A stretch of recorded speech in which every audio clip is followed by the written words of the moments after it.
Trade and Investment in Services Conference run by the Jean Monnet network we call TIISA.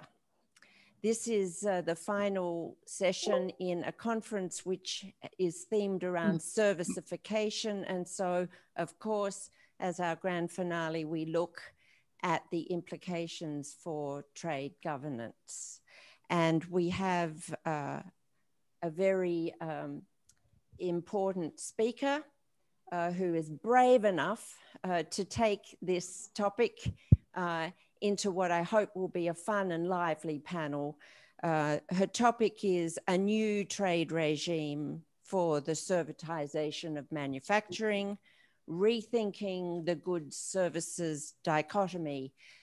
Professor Xinyi Peng, Distinguished Professor of Law at National Tsinghua University in Chinese Taipei, is presenting a paper that has very recently been published in the Journal of World Trade. Xinyi was, until recently, a former commissioner at the National Communications Commission of Taiwan. She has a degree, an SJD from the University of Wisconsin, is a member of the New York Bar, a member of the indicative list of governmental and non-governmental panelists for resolving WTO disputes, and currently co-executive vice president of the Society for International Economic Law. Now, in our research network on trade and investment in services, we have an interdisciplinary mix of both economists and trade lawyers working together, mainly arguing together. And I think that our panel session tonight is a great opportunity to bring those two disciplines together from their different perspectives and see how we might imagine the future trade governance as a result of this process of servicification that we are seeing. So I'm going to introduce the discussants after our speaker presents. I'll come back and introduce our three panelists. I'm giving them all time to wake up because it's very early in Europe. So over to you, Xinyi. Thank you, Jen. Let me try to share my slides. Okay.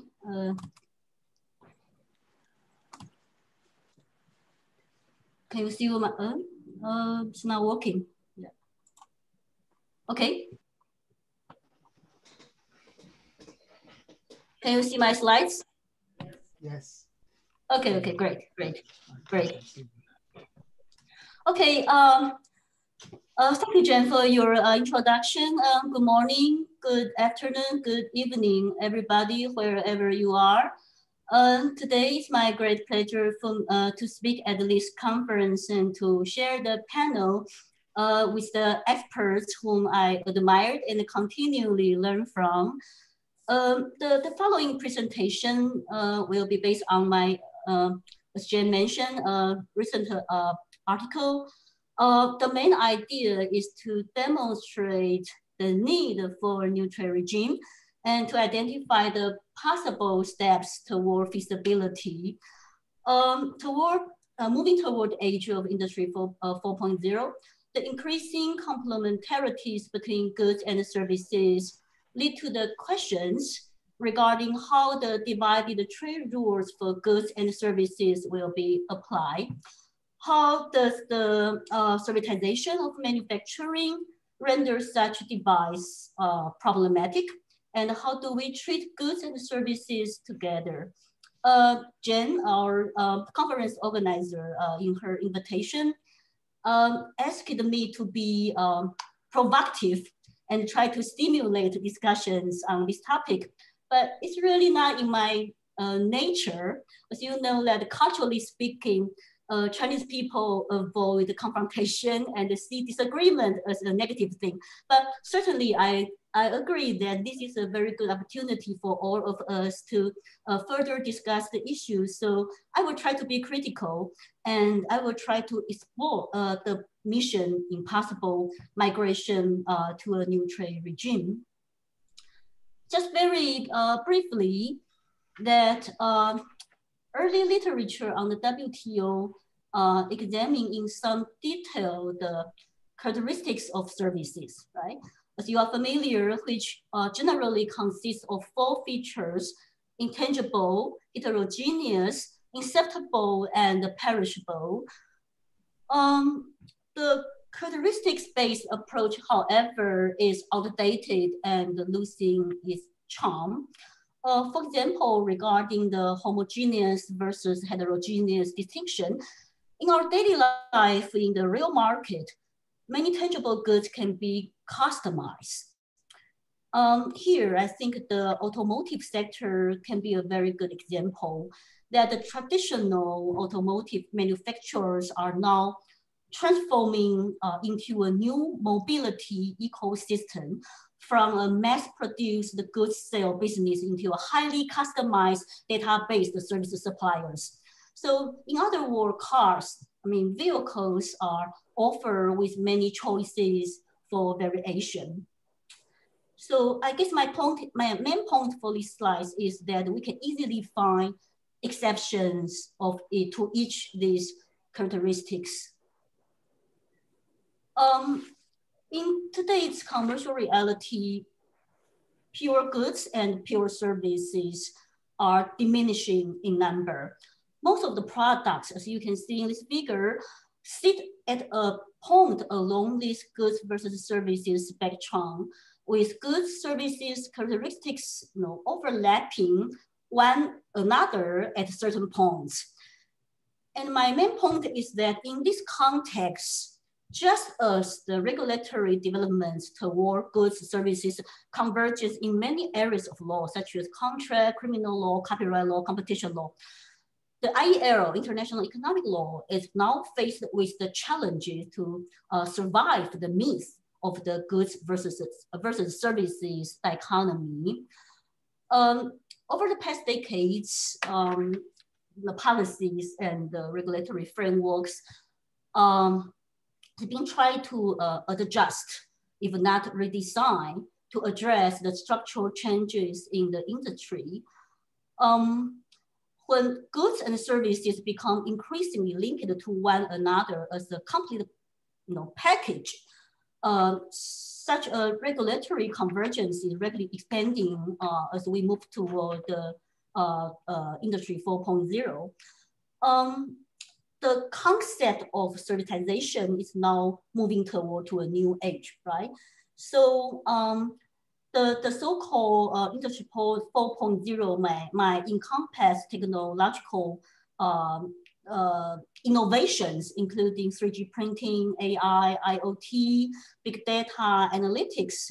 So one striking example here is Nike Plus, which we introduced goods, the running shoes, and the services, the customized data services. So the IoT enables the integration of goods and services by allowing firms to trigger different bundles of goods services offering. So here, as I just mentioned, that you can see this figure, when goods and services become increasingly linked to one another as a complete package, so too do the regulations that govern them, right? So here are the questions for our audience: that are smart shoes, such as Nike Plus, goods or services? Is the safety standard for driverless vehicle measure of goods or services? Is the privacy standard, for example, GDPR, for smart products a measure of goods or services? Do they fall within the scope of GATT, goods related agreement, or GATT's services related agreement, or both or neither? So, here, I would like to point out the WTO jurisprudence, that the WTO case law, generally speaking, embrace the belief that goods and services should be treated differently, given their inherent characteristics. So overall, the appellate body report support the existence of a boundary between trading goods and trading services. Of course, they say something about, oh no, the both applications under the GATT and the GATS coexisted, and one does not override the other, and the same measure could be found to fall within the scope of GATT or GATS or both. So if we follow the appellate body's logic, this line of reasoning actually suggests that more and more domestic regulations will be subject to both GATT and GATS, simply because manufacturing and services have become intertwined, right? So in practice, whether a specific measure should be considered to fall within the scope of GATT or GATS is a matter that should be determined on a case-by-case basis. Having said that, this figure tried to demonstrate that the trading system today lacks legal certainty in its current form. As you can see here, there are 5 types of measures I call measures of mixed proportions, okay? So those 5 types of measures of mixed proportions, for example, for type 3, refers to measures regulating services-oriented activities. In other words, GATS, services-related agreement, is more relevant, but goods-related agreement may also apply. Type 5 here means a hybrid measure, which means both agreements are equally relevant.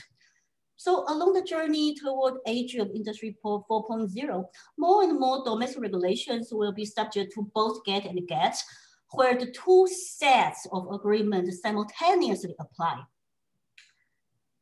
How can we address the overlapping rules? In general, the wording and the logic of the applications in these 2 sets of rules are drafted differently, which may result in conflicting legal effects. Let me give you a more concrete example here that suppose Australia adopts a smart home policy. Okay, so the smart house are comprised of devices that communicate with each other and form a connected ecosystem. And the home builders in Australia, hypothetically, are required to proactively embed privacy into the house design and the network infrastructure to pursue the smart house, smart home privacy by design certification. In this hypothetical case, such a privacy standard is potentially problematic in terms of international trade obligations. Hypothetically, if China were to bring a WTO dispute settlement case, claiming that, oh, the Australian privacy standards on smart house constitute regulatory trade barriers for Chinese builders in the Australian market. Should this standard be subject to the rules under the TPT, GATS, Article 6, or both?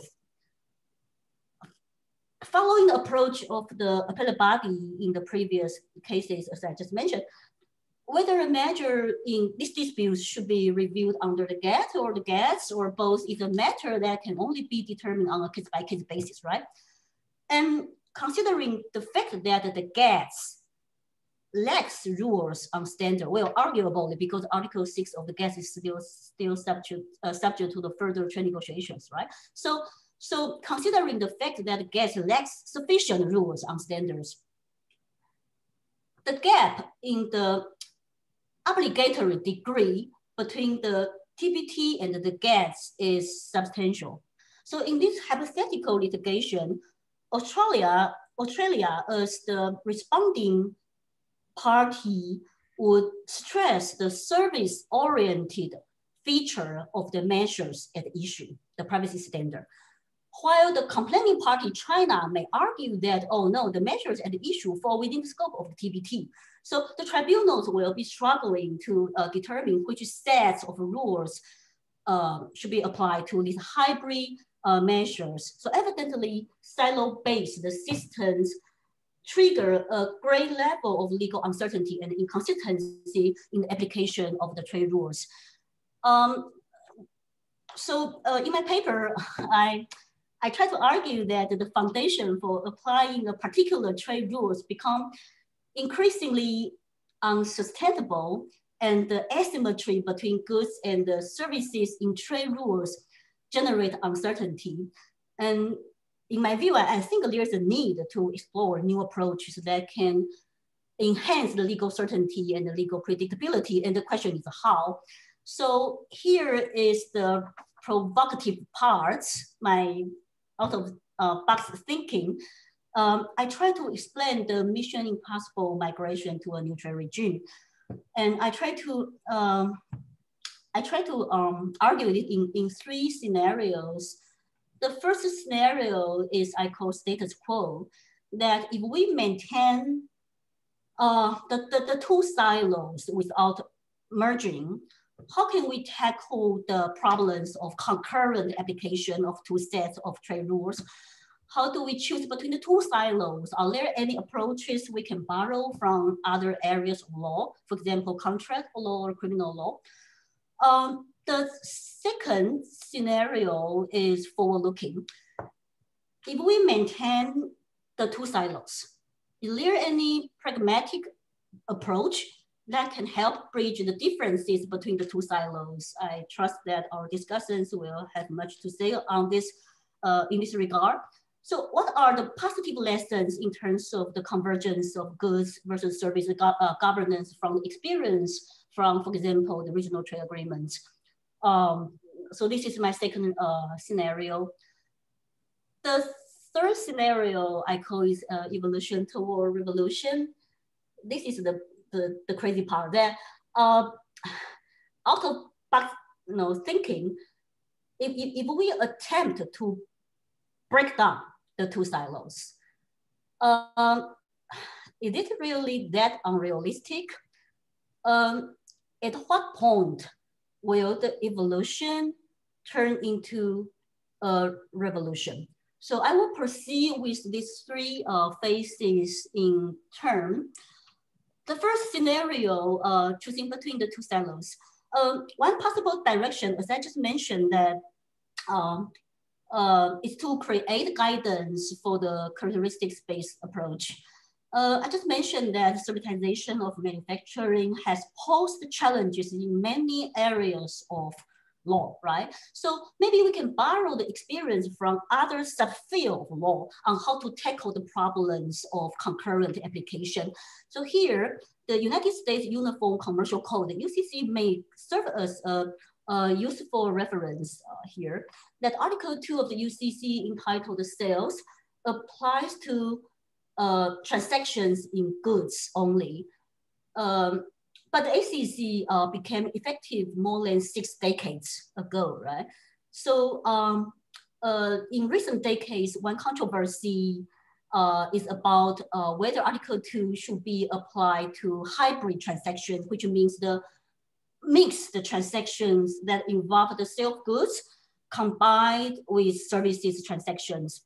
And the majority of the court, I mean the US court, apply Article 2 only if the dominant purpose of the entire transaction was a sale of goods.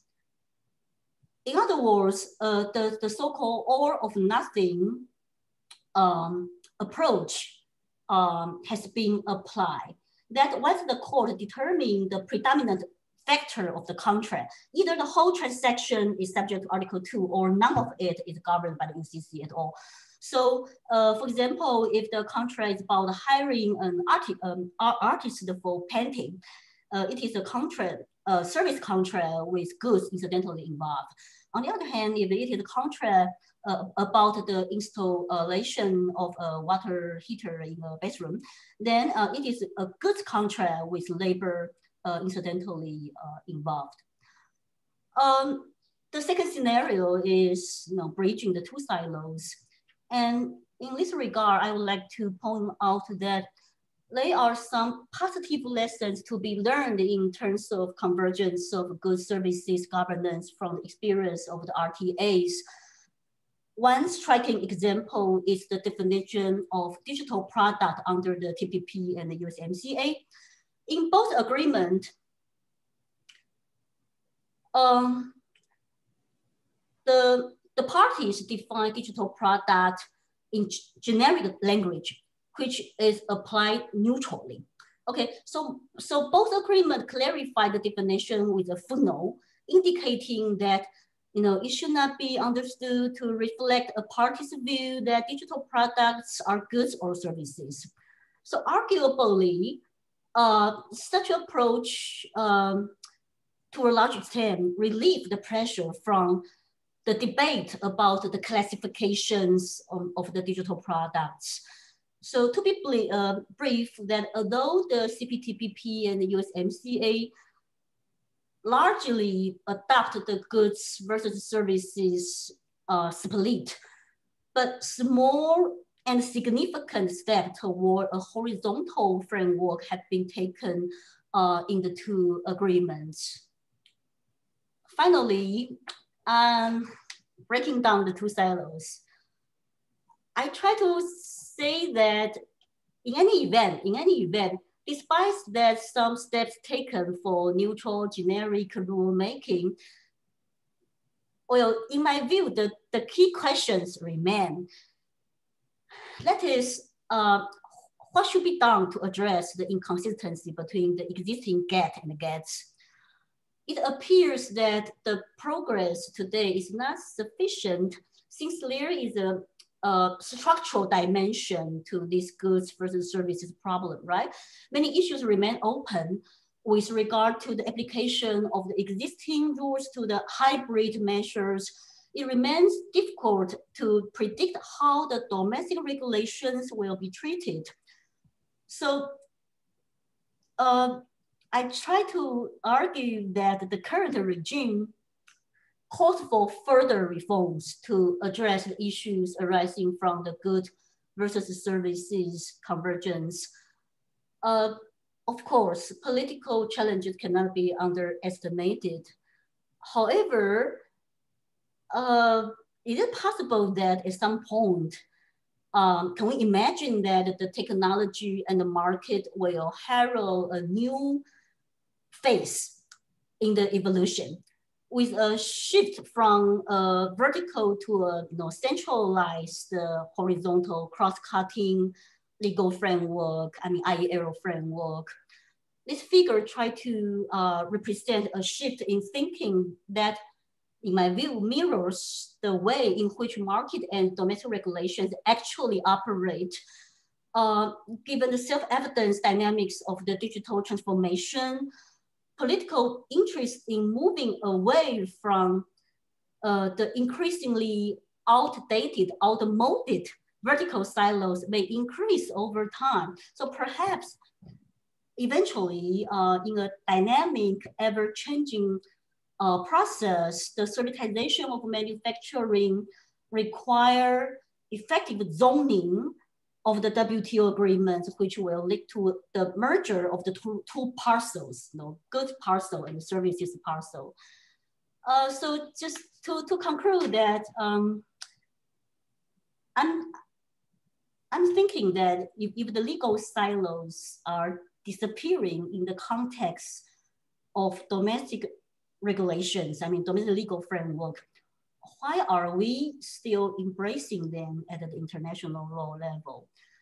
So this presentation tried to advocate that technology and the market will lead to the migration from the silo-based legacy trade regime to a conversion, the next generation trade regime. A new trade regime is needed, under which the legal framework will be reconceptualized from vertical to horizontal. I think I should stop here. Thank you very much. I look forward to further discussion. Thank you very much, Xinyi, and for accepting the mission impossible. I think you did take us all outside our comfort zones and show us not only that we need to be thinking about this, but that something can actually be done to solve the problem. One thing I find very interesting is that it's unusual and rare to find a trade policy person with deep regulation experience as a regulator. And I find it very interesting that with your experience in telecoms regulation, you've brought that domestic regulation perspective to bear in your thin.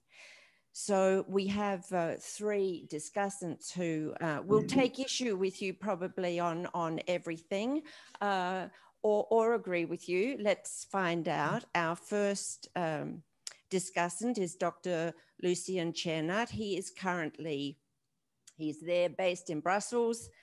He is head of Global Regulatory Cooperation and International Procurement Negotiation for the European Commission. He was until quite recently in the role of chief economist, where we all know his own very provocative work in, I think Europeans are quite good at coming up with coining new expressions. So the Swedes gave us this word servitization or servicification. And Lucien has given us this new expression, mode 5, this thinking in a box idea. So he stands out as prepared to think himself outside the box and is a very appropriate commentator, I think, for Xinyi's presentation. He, like the other discussants, he has trade negotiating experience himself with the Romanian ministry, and he has deep experience of the institutions in Geneva, where he has worked also with the UN. Our second discussant is Pierre Sauvé, who is a visiting professor at the World Trade Institute with the University of Bern, which is one of our partners in this TIISA network. He's a senior trade specialist in the Geneva office of the World Bank's Macroeconomics, Trade and Investment Global Practice. And he, like the other discussants, he has a deep trade negotiating experience as a former Canadian negotiator, and he has deep experience inside the multilateral institutions, not just the World Bank, but spent a long period of time also in the OECD Secretariat. And our third discussant is Dr. Gabriel Gari, who is based there in London with Queen Mary University of London. He is a reader in international economic law at the Center for Commercial Law Studies. He has, like Xinyi, has practiced as a lawyer. His field has been more in the commercial and employment law side, and he's worked with the Uruguayan Supreme Court of Justice. And again, has spent a period of time in the WTO Services Division. So we have in our three discussants a very solid mix of experience across all of those different aspects. We have one lawyer and two economists, so we have an equal fight here. If fisticuffs it is, I am sure that there will be room for disagreement and agreement with Xinyi, and I look forward to joining that in the Q&A session with the rest of the attendees. So we will start, please, with Lucien. Thank you, Jane. Hello, everyone. Can you hear me?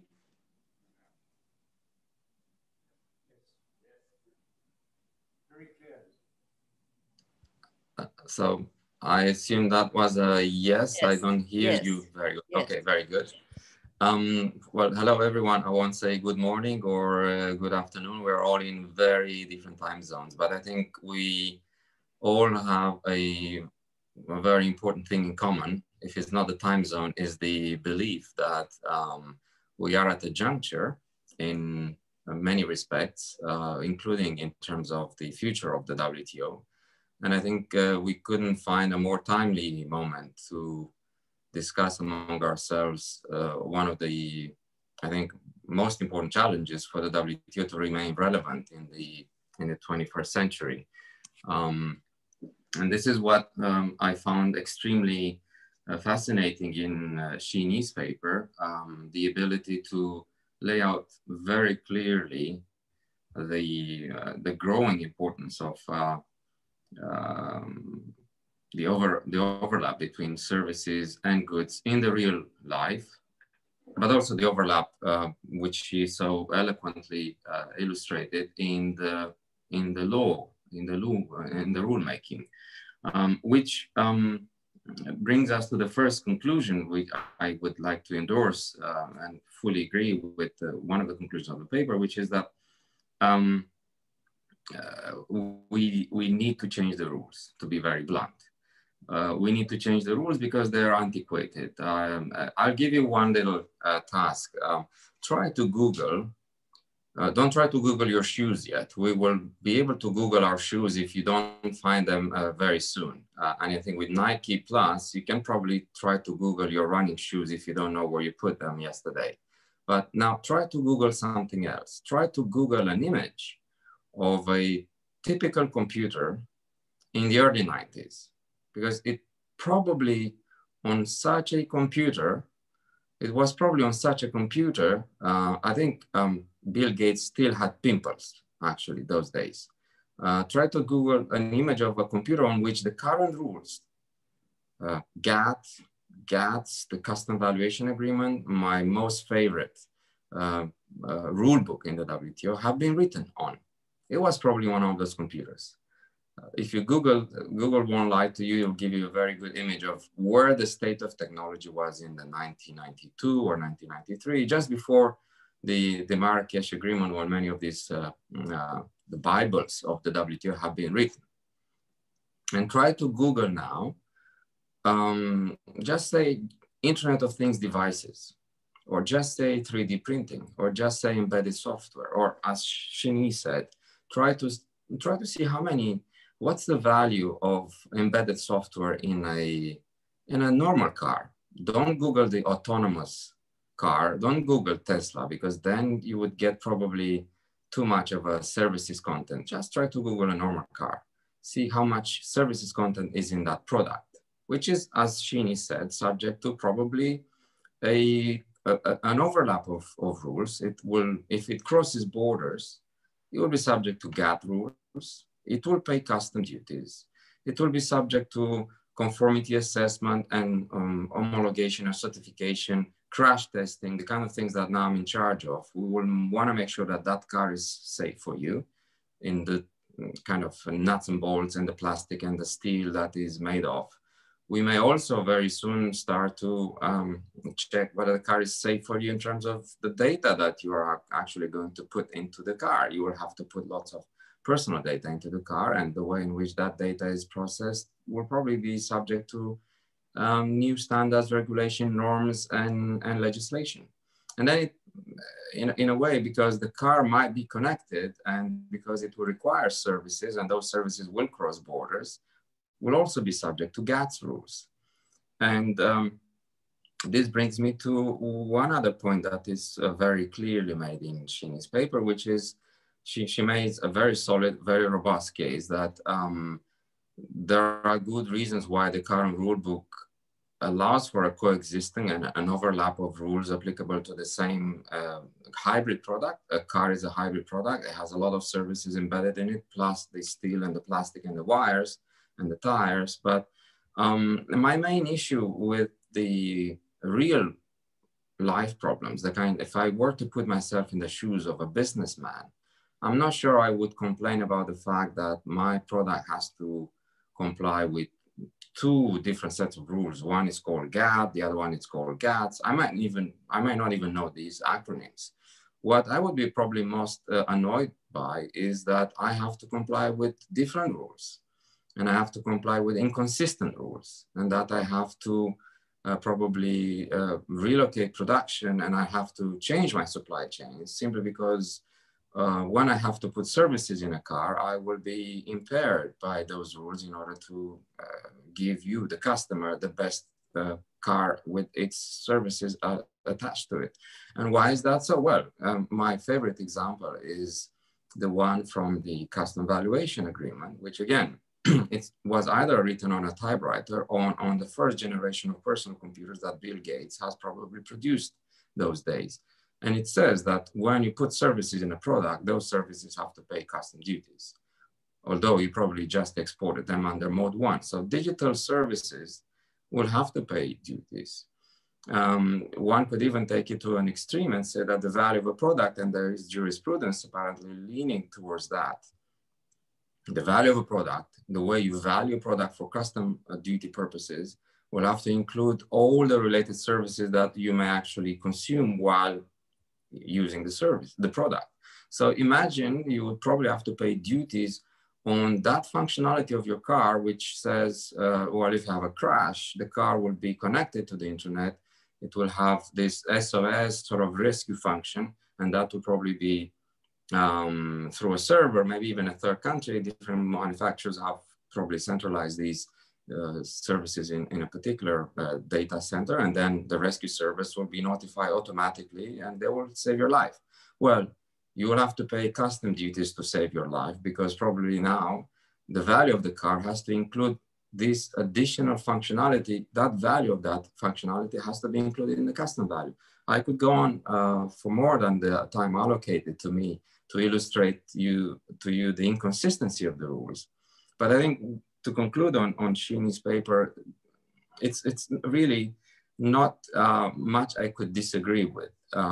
On the contrary, I think it's a welcome, very, very timely paper. The only perhaps challenge, and that was already there before she wrote this interesting paper, is that we have to convince a very large number of countries and many more trade negotiators than myself and others who are probably in your audience today, in order for them to understand that the future of the WTO and our profession as trade negotiators are probably two choices if the technology continues to evolve as it has done so until today. And it will probably evolve even more rapidly.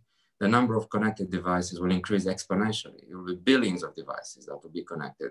And a connected device will fall into what Shini found to be inconsistent in the rule book. So the challenge for trade negotiators is, do you want to change your Bibles, or you want to fall into oblivion? Thank you. Thank you very much. Again, very provocative and very worthwhile, the Q&A session that we will have after this.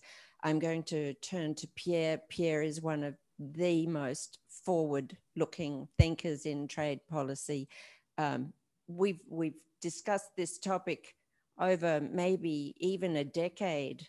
And I guess, Pierre, I'm very interested to hear where you're going to come out on this question of reform or revolution. Over to you.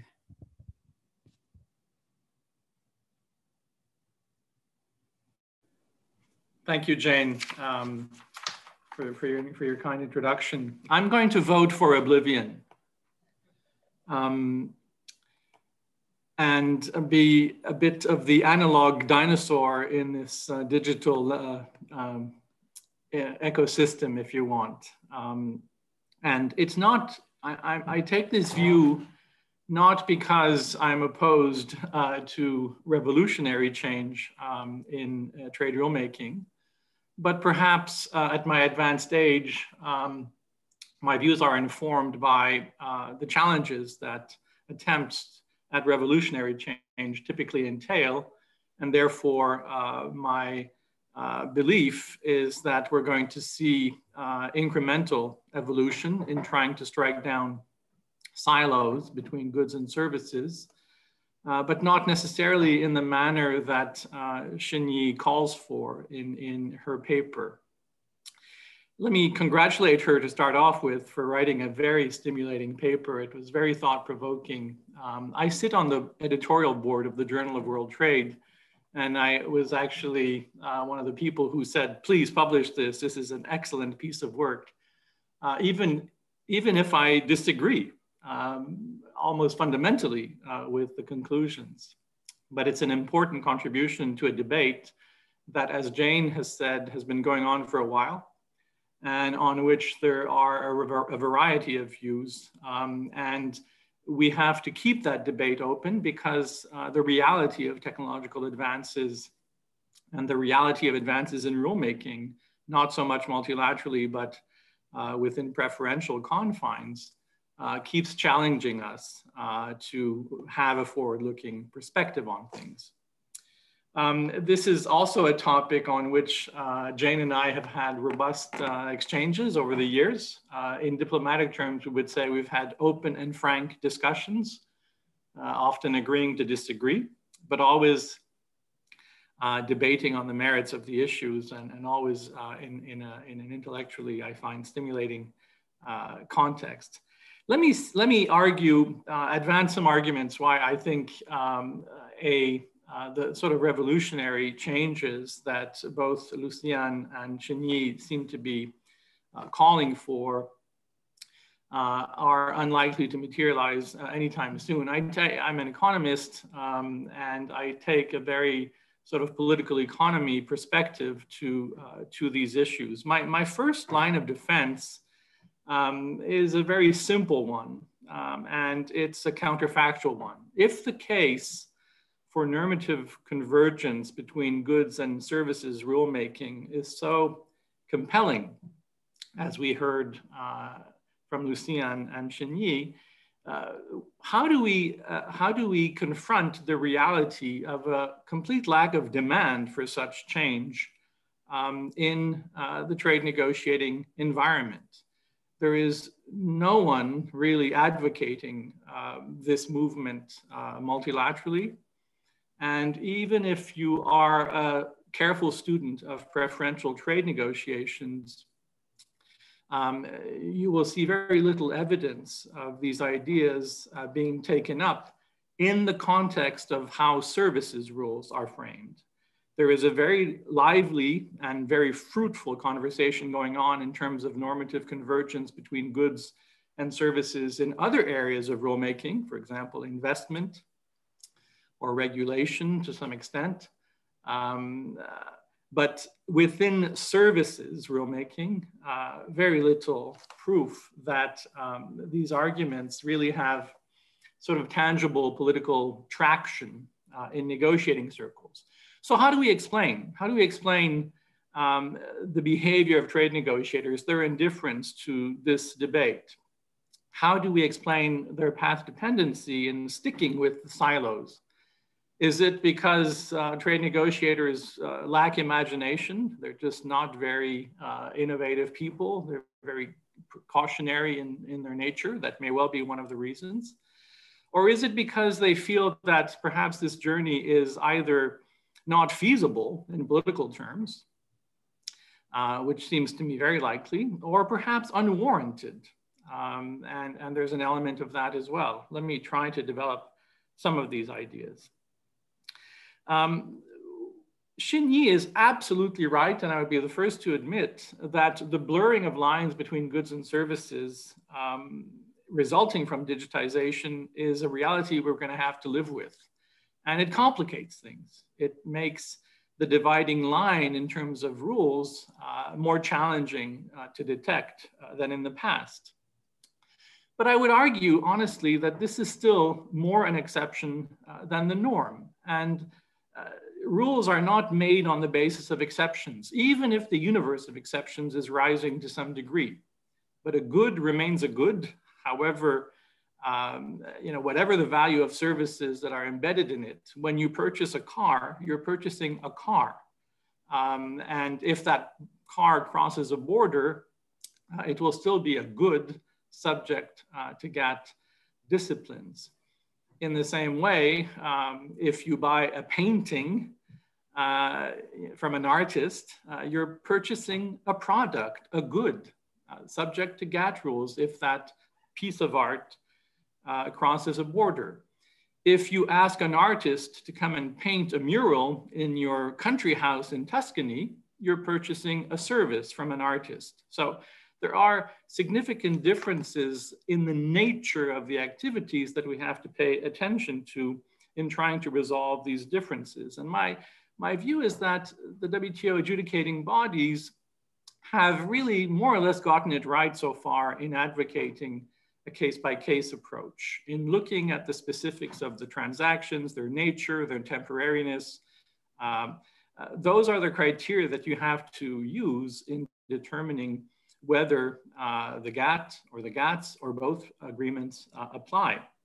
And I think for the most part so far, I would say the only exception, my only critical comment vis-a-vis AB rulings in this area would be on the concept of technological neutrality in the online gambling dispute. I think that notion was very specious because you could never impute on negotiators negotiating in pre-digital times the intent of covering digitally provided services transactions through their commitments. That was just bad law. And the United States was, in my view, perfectly right in refusing to comply with a bad ruling. In one of her slides, Xinyi asks whether a smart house is subject to the TBT or to the GATS domestic regulation disciplines. Very interesting question. But to me, a smart house, again, is made up primarily of goods and services. The IT products, the IT equipment clearly are goods, and the applications that those goods permit are services. And therefore, again, it seems to me if we ever had a dispute in this area, it would be adjudicated along lines that, in my mind, are relatively clear. But there are very significant differences in the reach of TBT versus domestic regulation disciplines in GATS, which Gabriel knows much about because he's written so much about.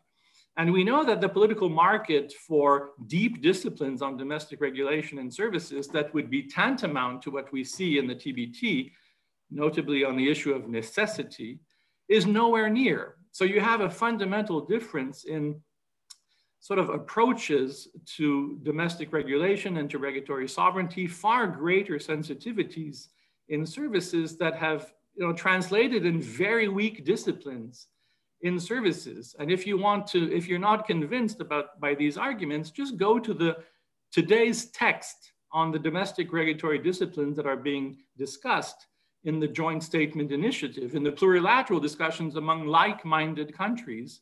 Well, the bulk of those provisions are framed in soft law terms.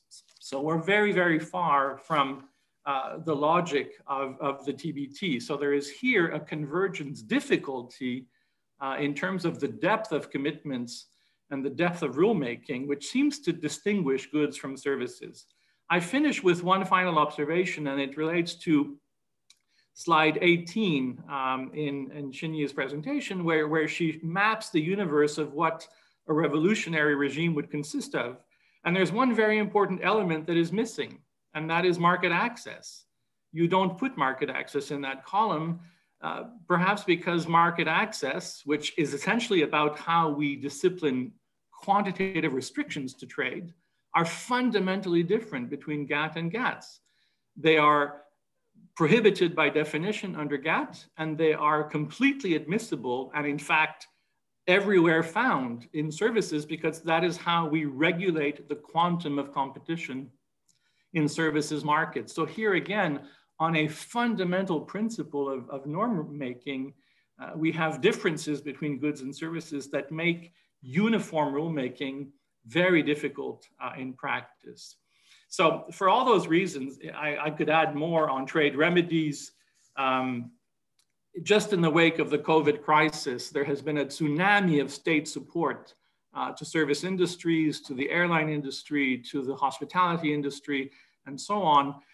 The market for tough disciplines on service sector subsidies, discussions that have been fruitless for 30 years, is certainly not going to change. The same on safeguards, and you could go down the list. So there are differences of a political economy nature that we cannot ignore, even as we acknowledge the reality of convergence between goods and services in a digital environment. Let me stop there. And maybe in my final observations, if I can come in later on, I'd like to show areas where there is useful scope for normative convergence in rulemaking, but perhaps not of the type that Xinyi is advocating. Thank you very much, Pierre. I can't help but throw in a comment on subsidies, seeing you've raised subsidies for services, because very like the footnote which Shinyi showed us to some of the text in the emerging FTAs on digital products, we do also sometimes see footnotes that say this article on digital products does not apply to services, does not apply to subsidies, sorry. Whether it's a good or a service, what we do know is this doesn't apply to subsidies. Nor to taxation, nor to many other things. Exactly. So I'm going to turn back to the legal profession, to Gabriel. Thank you. Okay, thank you. Thank you very much, Jane. Delighted to be here today. So let me start with three comments about the Shin's paper. I think it's quite timely. Everyone agrees on that. The certification of manufacturing is something that has come to stay, and technology will only continue to knock down barriers between goods and services. If there's one thing we need to agree is on terminology. Are we going to call this servitization or servicification? I mean, that's a language challenge, but here, this is here to stay. So very timely and very bold paper, in the sense it's not afraid of challenging the status quo in spite of the lack of political support. Yes, I agree with Pierre that there's no political demand at the moment for this, but there's no reason why a good forward-thinking idea should not be powerful enough to move the political machinery for the improvement of trade governance. This is good academic practice, and thinking outside the box is something commendable, and encouraging this to continue. And it's very well written, and using this hypothetical example of the smart house helps to illustrate what are the challenges of regulating hybrid measures. So I will skip on the case for merging and the problems for not merging, and going to the last part of the paper, which are the three scenarios on moving to a new trade regime. The first one, Shinji looks on further guidance to choose between the two silos if we stay without merging, right? And she resorts to US contract law. And I would also encourage her to look at UK or English contract law. There is an interesting case law regarding the interpretation of the statutory definition of goods in the Sales of Goods Act, regarding to the sales of software, and whether it is intangible, whether it's sold in an intangible or downloaded from the internet, how this would be characterized. I think any regulator at domestic level is also facing this challenge of how to treat goods and services. So there's a lot to draw ideas from that as well. On the second scenario, building bridges between goods, the GATT and the GATS. I agree that with Shinji's recommendation for trade negotiations to refrain from placing more blocks on vertical silos and in favor of negotiating horizontal disciplines. I mean, this is already happening at PTA level with horizontal chapters on transparency and on regulatory coherence. Yes, they are soft, particularly the one on regulatory coherence, but it's a good step, you know, discussing good regulatory practices that apply across the board, not just for goods and for services, is something encouraging and that can be pursued further. In fact, I would argue for further horizontalization of disciplines on domestic regulation, even if a fully flown fusion of the two, it's unlikely in the short term. If you go through a piecemeal approach for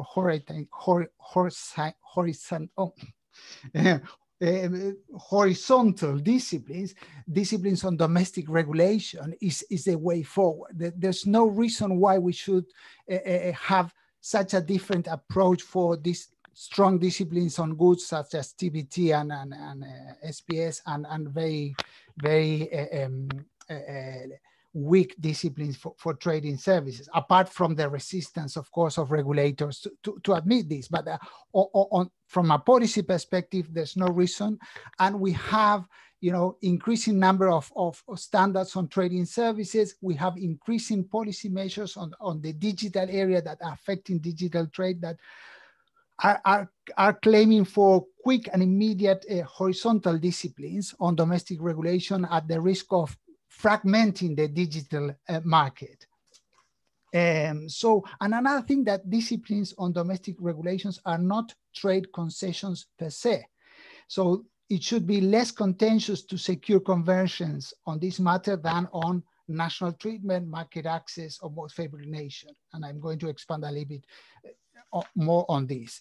And there are other disciplines where there is piecemeal approach, such as trade facilitation, or the trade and matters, trade and environment, trade and labor, that could be approached from a horizontal perspective. Finally, on the fusion scenario, she takes this approach that technology and markets will eventually drive towards regulatory conversions. And yes, one thing that I agree is that to get political consensus, there has to be a strong policy case for that, right? Typically, trade negotiators are more reactive than proactive, in the sense that they tend to bring to the negotiation table what they already have in their domestic legal systems. So once these domestic neutral regulatory practices are adopted by a critical mass of members, the chances for political support for reform will increase significantly. But I'm not sure if that is the case across members. The most difficult challenge for fusion is how to overcome resistance to the alteration of the balance of trade concessions that GATT and GATT's fusion would provoke. I'm thinking about the very different degrees of trade liberalization provided by national treatment, MFN, and market access commitments, or prohibition of quantitative restrictions in the goods. This is very difficult to overcome, and the only way I can see a light at the end of the tunnel here is looking forward on changing negotiation modalities, changing negotiation practices, and stop negotiating separately concessions for trading goods, concessions for trading services, but do a sort of supply chain approach for negotiations where manufacturers are conscious about the benefits of liberalizing services, service providers are conscious of the opportunities of greater liberalization of goods. So ITA negotiations, not just in goods, but in IT services or environmental goods and services. I mean, this is something that Pierre may expand later, as he argued for this in his paper. But I would say that, I mean, the approach to these negotiations together is a way forward. I mean, making each sector conscious about the benefits of liberalization in the other. That's where the political demand for this will come. Just to conclude, I'm currently researching on whether there is an empirical evidence for this in open consultations for trade negotiations. So I've been looking at the USTR open consultations for negotiations in the UK, US FTA, and I see that there's fledgling evidence of some manufacturing sectors asking for liberalization of trading services, and some service industries asking for some degree of liberalization of certain manufacturers on tariffs. So there's some, still not that much, and my research is not big enough to make comparisons, but there's some hope there. So I think that's the way forward to generate the political demand for convergence. And I stop here. Thank you. Thank you. Thank you very much, Gabriel. I think your introduction of what is going to accentuate the political thrust towards horizontal agreements is the absolutely ideal way to open up into Q&A, because I think there is a very wide interest in precisely the fact that we are seeing right now in the WTO, the JSI on trade-related aspects of e-commerce, which is a horizontal agreement, which is precisely designed, as Xinyi has been explaining, we need to be focused. It's precisely designed on dealing with the market consequences of the emerging digital technologies of Industry 4.0.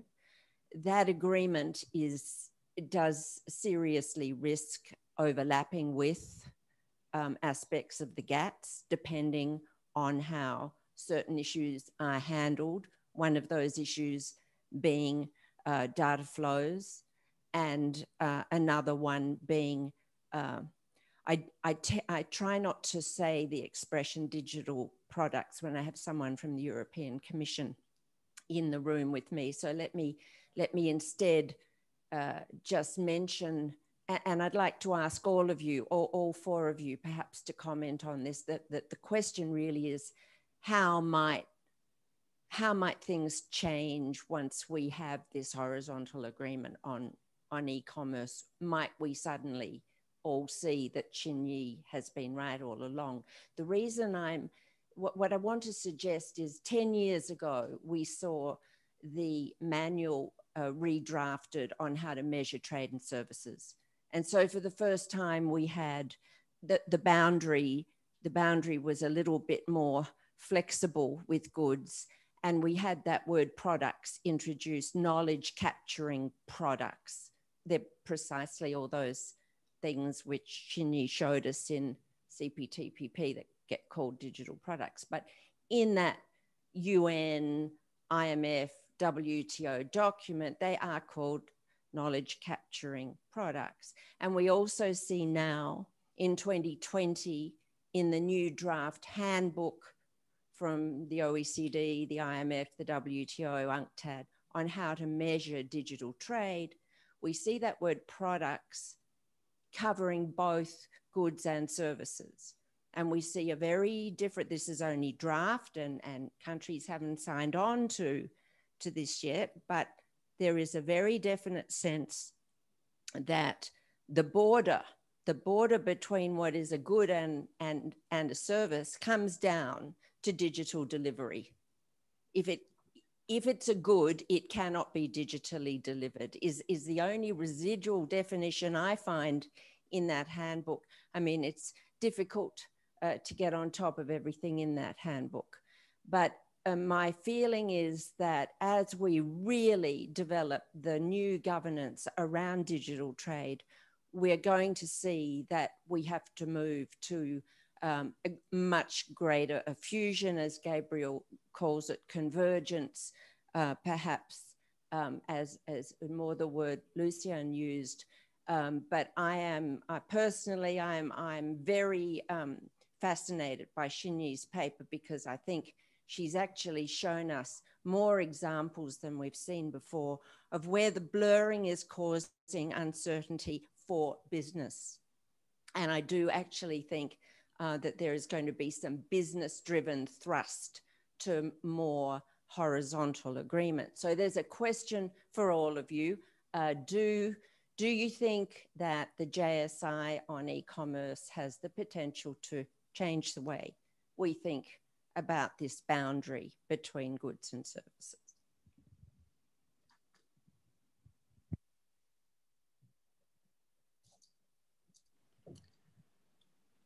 Jane, may I intervene very briefly on just the last point you made on this attempt to put a clear distinction between goods and services, which I think, unfortunately, new technological developments will make it even more difficult, despite your very good attempt, which I think it holds probably most of the time. I can think right now of one or two examples where we have already made that definition obsolete. I won't enter into details, but it relates to 3D printing, and it relates to electronic versions of books or other forms of content. I mean, it could be me printing at home something which may be extremely valuable, and depending on whether I just receive the file and I'm gonna print it myself, or if I ask the artist to print it for me and put it in an envelope, send it by DHL, I might actually pay custom duties on this second scenario and no duties in the first scenario. And I'm not a lawyer, but to me it sounds as if we treat like products very differently currently already. But anyway, that's, I really don't want to enter into the nitty gritty of what we could spend hours and hours to debate among ourselves, how our rules are already inconsistent. I think we could probably agree, even Pierre would agree, that there are inconsistencies between the treatment of pretty much exactly the same product from a consumer perspective. It all depends how I get possession of it. So that in itself is an issue. But what I really wanted to say, because I think it so far has not been prominent in our debate, and Pierre made a very good point to raise these issues, is the why question. Why are we keeping this in the academic debate for probably more than 5 years? I've been arguing in this area for 5 years, and I'm a latecomer, it seems. So we've been arguing more or less in kind of an agreement between us about certain things. And even on the things that we agreed upon, nothing happened. And then Pierre rightly put forward a number of hypotheses. He said, well, maybe we're just wrong ourselves. Maybe the negotiators got it right. And the reason why they're not moving a finger is because they know much better than we do what's needed. Well, I have evidence to suggest the contrary.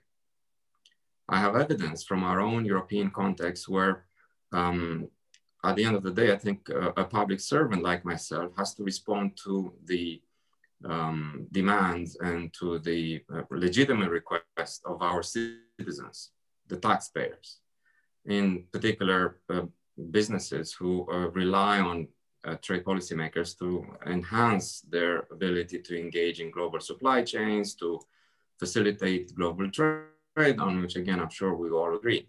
So there are scores, there is plenty of evidence of submissions by Business Europe, the largest business association representing exporters and importers in Europe, by the European Services Forum, the Umbrella Association representing European services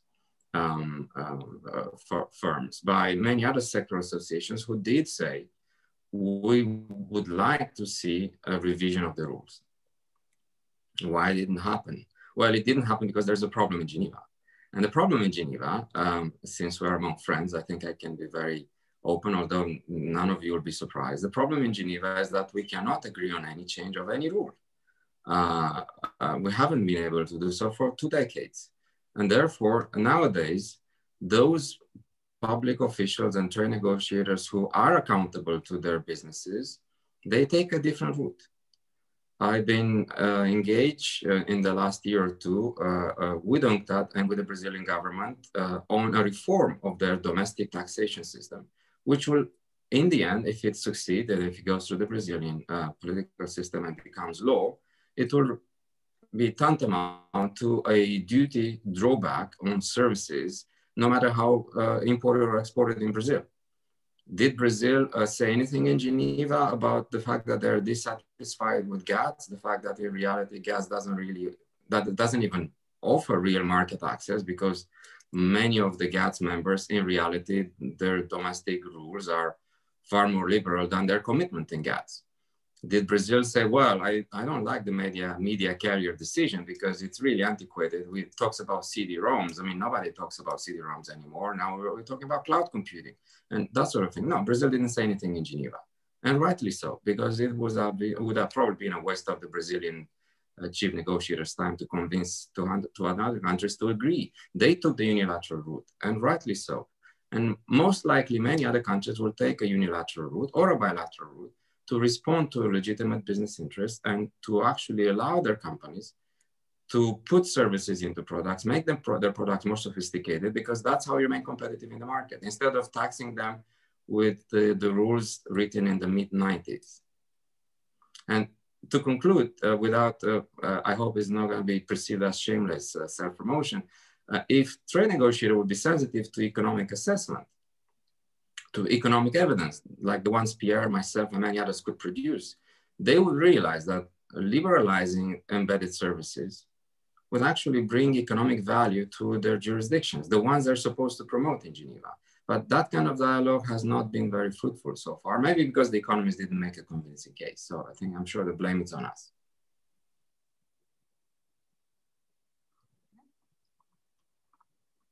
Yeah, Jen? Sorry, I just wanted to say, I think that those comments emphasize very nicely for us the fact that we do need in the academic community to continue our outreach work and to continue arguing the case for change. But can I, yes, Xinyi, please. Yes, sorry. Yeah, thank you very much for all the comments. Really very insightful. Thank you so much. And for Professor Suvi, thanks a lot. Actually, your articles on Geo has been very enlightening for my work. But I do have a quick response, and it also can be my question that I found maybe it's possible to distinguish between goods, services, and the measures governing them. For example, as you just pointed out that, yes, I totally agree. I mean, okay, when I see a car, even software is embedded, I think it's no problem for me to see, okay, it's the tangible part and it's the remaining part, which is service, okay? So the painting, yes, the painting is, well, it's a goods because, you know, it's tangible, and but the problem is what I'm trying to focus is the measures that the law apply to the subject. For example, okay, so when I serve as the telecom regulator, I think we often regulate the market structure or the behavior of the business. So the regulators do not distinguish between goods and services, right? So for example, when the mobile phone, when the mobile device and the data services are offered together, the competition regulation governing the transaction is a dual measure. So I share your viewpoints that it's still the rules, you know, not the exception. That's in our daily life, you know, like it's a mouse, it's a goods, and IT is a services. For example, for the smart house example, yes, the IT part is the services, and maybe the blocks is the goods. However, the regulation will regulate the whole the ecosystem of the smart house. So the measures, the regulatory target is still a blurred, you know, blurring, you know, still a mix between goods and services. I'm not sure if I deliver my point clearly. So that's why I try to say that, okay, maybe cars is also a very good example that yes, maybe it's always possible for us to distinguish the tangible part of the vehicle and the intangible part of a vehicle. However, for the cybersecurity standards, for example, I think the regulator must ensure that the vehicles are safe, both mechanically and also in terms of the, you know, how to prevent the cyber attack, right? So the cybersecurity standards for a vehicle is applied to both goods and services. So the measures itself is like mixed proportions, you know, equally relevant to goods and services, and therefore I try to think that these kind of measures may fall within the scope of both goods and services, and it will be the problematic part, I thought.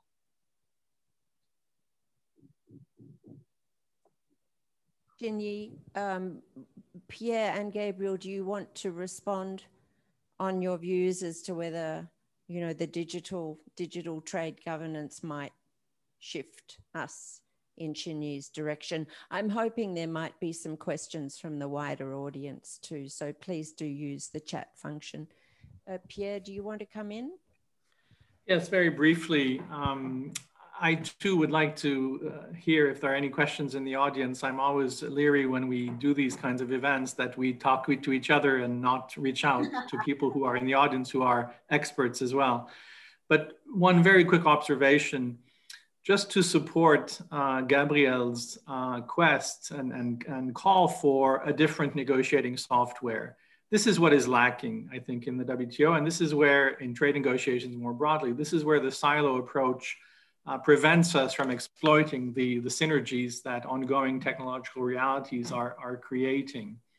And the e-commerce negotiations in the WTO are the perfect illustration of that. It is impossible to do justice to e-commerce and to its potential for growth and development and technological innovation and diffusion if we don't embrace the goods, IP and services dimension of the subject matter. You cannot pigeonhole digital trade under any of these vertical silos. And so by definition, we're going to have to take a horizontal approach to rulemaking. The problem in the WTO, of course, we know is a political one. The segmentation in rulemaking means that there will have to be explicit consensus for the outcome of these negotiations, and that explicit consensus is not at all guaranteed. We know that there are some countries who are just opposed to the idea of multilateral rulemaking on e-commerce, but that is a completely separate issue from the substantive challenge of actually crafting negotiations that are horizontally connected across the goods and services and IP divide. Gabrielle gave the example of negotiations on environmental issues. We are moving in the direction with a new administration in the United States, much greater openness towards finally addressing environmental sustainability issues.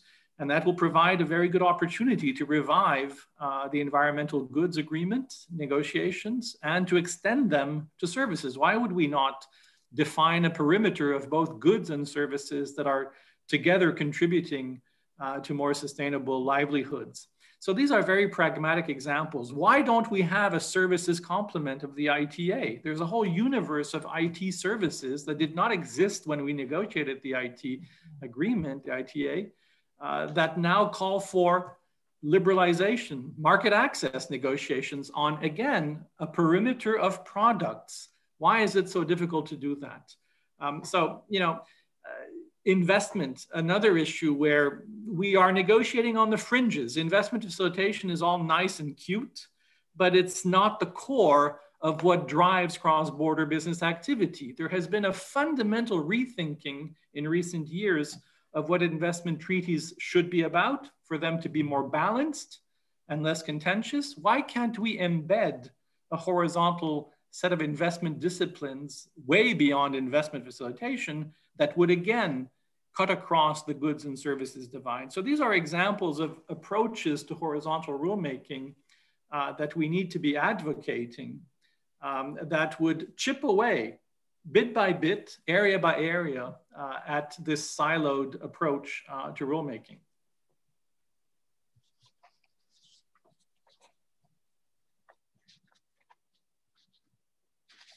Mike. But Gabriel, would you like to come in on my question while I just have a chance to read? There are some questions coming in from the floor. Very briefly. I mean, the only thing, I don't think that negotiations on e-commerce, no matter how far they go, there's something that we should not lose perspective of. I mean, Xinxhe produced a spectrum from pure goods to pure services, and we are focusing in the middle, right? Smart products, dual nature products, but we do still have at the extremes what are pure goods. I mean, typically commodities, food products that will be consumed, and on the other hand, typical bread and butter services, financial services, professional services that require their own specificities in terms of trade governance. So when we think about fusion, how are we going to cater for the specific needs of these that still remain and will continue to remain? Yes, in the middle, smart products, dual products will be expanding, but will not expand to the extent that they will exterminate or eliminate what are pure goods and pure services that require their own specificities in terms of trade governance. Yeah. Thank you. We have a question which is initially for Xinyi, but everyone might like to comment. Is it easier for negotiators to negotiate separate norms based on traditional types of rules, whether they're simpler or more familiar, or to negotiate horizontal ones where it's easier to make trade-offs, but new norms are more difficult to develop? So you're having to deal with the relationship between the new and the old in dealing with the horizontal issue. It's a question of what is actually easier these days for the trade negotiator to do, to negotiate the horizontal agreement or to build on with new added governance into the existing silos. Which one is easier? We seem to be failing on the latter for sure. We're not achieving much change in either the gap or the GATS. That's not totally true, but which is easier? And we also do have another question which was addressed to Lucien, and I'm not sure if he's still with us, but the question is, it's unclear what is meant by putting services into a good, the design and craft that make up the price difference between an H&M or a Dior t-shirt, for example, software embedded in almost anything, the branding. How can this be practically dealt with? And I think Lucien may have left the meeting, but others might like to comment also on that. Oh, here, so Lucien's online for a few minutes. Well, I'll ask him, please, to take that question, which came from Hildegunn Nordas. Well, first of all, I should have said from the outset that I wanted to greet and thank all our common friends for being in the audience. I've seen now, I looked at the list of participants, I've seen many friends, many real experts in this field participating, and I'm working hard to be one of those real experts. What I know, and that's why I wanted to answer perhaps very specifically Hildegunn's question, is that I know that at least from the negotiating perspective of the European Commission, but also when I was in UNCTAD advising many developing countries on their negotiating priorities in the WTO. We were just across the street in UNCTAD, and many developing countries were not able to articulate always very well their negotiating priorities. In my experience, it's one shouldn't discard any of the two options that were put forward. Do you want a new agreement? Yeah, we have some new agreements being negotiated, and they may have horizontal issues, and that's an opportunity. No, I wouldn't bet on one or the other. I wouldn't make it a dichotomy. I think also one should not lose sight of the sheer importance of amending existing rules in order to make them relevant with 21st century reality. One issue I will continue to sustain, and I'm happy to contradict any lawyer who thinks otherwise, is that there is something in the law that makes it always relevant, and lawyers and drafters can anticipate any new technological discovery that the human mind didn't even conceive when the law was written. I happen to believe that the law, and no matter how brilliant the drafters are, there may be new developments which have not even been considered by the law, and that calls for a revision. And such revisions, in my view, should be possible and equally important to make the trade rules relevant to, as I said, to nowadays realities. And the kind of revision that I have in mind is a direct response to Hildes's question. The current rules, and again, I may sound like a broken record. Maybe many of you will know exactly what I mean. The current rules in the WTO have already identified that the seeds of the revolution that Xi and Yi wants to introduce are already in the rules of the WTO. Just have a look at Article 8 of the Custom Valuation Agreement. It's a provision in the GATT universe. And yet, in that very provision, in one of the small paragraphs of that article, which is pretty long, you will see that GATT rules make very clear, they spell out very clearly how to treat a very short and explicit list of services that are embedded in products. So what does that mean? It means that already in the GATT rules, in the Custom Valuation Agreement, which will celebrate its 25th anniversary soon, and nobody has cared to look at its relevance yet in these new technologies, there is no software in the list. You see engineering, design, artwork, and custom officials are supposed to apply those rules. And what do those rules say? They say that when you import a product, suppose that I will import a Pantone chair, a very fancy, it's almost a piece of art. It's really not a chair. It's a beautiful chair. We import beauty, but it's embedded in plastic. So a Pantone chair, when imported in Europe nowadays, according to the article, the custom official is bound to accept the value of the chair and to actually accept the value of the chair based on the plastic, not the design, if the design is Danish or Swedish even, or Norwegian. I'm not sure about Norwegian, it's EEA, but anyway, if it originates in the EU, the value of the design of that chair, which has been produced in Taiwan, when it comes back to Europe, the custom official will be obliged by the current rules to only apply duties on the value of the plastic, not the value of the design. What does that mean? It means we know how to apportion the value of embedded services out of a good, because otherwise people will complain that Article 8 is unenforceable. I talked to many custom officials, nobody had any problems with its implementation. Businesses now say, please extend Article 8 to cover embedded software. And this is where we are.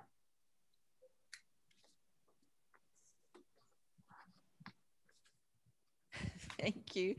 And thank you very much, Lucien. I know you're going to have to leave, but thank you very much for staying with us as long as you have. I am going to give the floor to Gabriel, and I want to just say that there is a comment that's come in from the audience saying that, you know, it's very encouraging to know that things do actually happen on the ground in various ways. And your example about Brazil and e-commerce was a very useful one. So over to you for a quick comment. We are going to wind up very soon, so I'm going to have to leave the floor probably with you.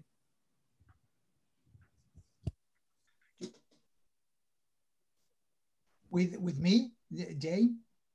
Okay, so no, I mean, I'm concluding thoughts on this matter, even though there is a solid case, as Lucien has put on customs valuation, on embedded services, but that's one bit of the picture. I think that the fusion attempt that Xinxi is advocating for is broader than that. It's much more complicated. And I would say two things. One, that we still need specific rules for pure trading goods, specific needs for pure trading services that are still there and they have their own specificities. That's one thing to bear in mind. Not everything is smart product. And the other thing is, when we move to fusion, how are we going to do to rebalance the trade concessions that have been negotiated for many years under the GATT and under the GATS? I mean, national treatment in the GATS is very limited. It's horizontal in goods, and the same with market access restrictions. How is that is the one thing I can see as a most difficult hurdle for fully fledged fusion. So I would go for horizontalization of disciplines that are trade related but are not trade concessions per se, on a piecemeal approach. disciplines on trading services, trade facilitation, etc. That's my final thought. Okay. Mike, Jen, Mike, yeah. We have some convergence of thinking around the idea that things do have to change, and they are slowly evolving, at least in the direction of building up our horizontal agreements. We only really have 30 seconds left. So I think that what I would like to do, two things. First, to encourage everybody to read Shinyi's paper. It is an extraordinary paper and a very worthwhile read. And secondly, to say that we at IIT and at UIBE are very happy to hand the baton to Orebro University for the 2021 TIISA Conference to pick up these kinds of challenges that we've discussed in our final session today, and hope you all join us again in a year's time.